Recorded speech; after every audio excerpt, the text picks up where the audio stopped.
నిజామాబాద్ జిల్లాలో రాజకీయ విమర్శలు తీవ్రంగా వెల్లువెత్తుతున్నాయి. బాల్కొండ నియోజకవర్గ మాజీ మంత్రి ఎమ్మెల్యే వేముల ప్రశాంత్ రెడ్డి రాబోయే సర్పంచ్ ఎన్నికలను దృష్టిలో ఉంచుకుని సీఎం రేవంత్ రెడ్డి ఇందిరమ్మ చీరల పంపిణీ పేరుతో రాష్ట్ర మహిళలను మోసం చేసేందుకు ప్రయత్నిస్తున్నారని ఆరోపించారు.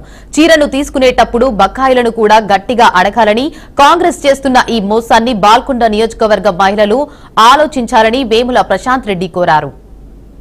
జిల్లా అక్కా చెల్లెళ్లకు, బాల్కొండ నియోజకవర్గ అక్కా చెల్లెళ్లకు నా హృదయపూర్వక నమస్కారాలు.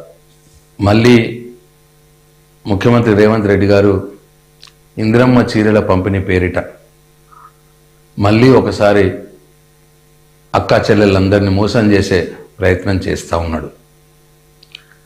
అసలు ఈ చీరలు ఇవ్వాల్సింది బతుకమ్మ పండుగకి ఇవ్వాల్సింది. గత 10 సంవత్సరాలు కేసీఆర్ గారు అదే పని చేశారు.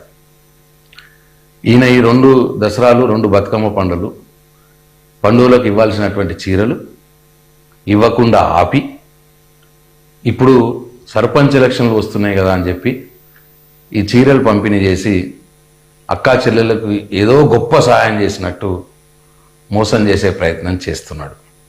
ఈ చీరలు పంపిణీ పేరు మీద మా అక్కా చెల్లెళ్లకు రావాల్సినటువంటి ప్రతి నెల 2,500 రూపాయలు ఏదైతే ఆయన ఎన్నికలప్పుడు చెప్పిండో ప్రతి మహిళకు 2,500 మొదటి తారీఖు నాడే గవర్నమెంట్ ఉద్యోగస్తుడికి ఎట్లయితే జీతం వస్తుందో అట్లా వేస్తా అని చెప్పినాడు. 2 సంవత్సరాలైంది.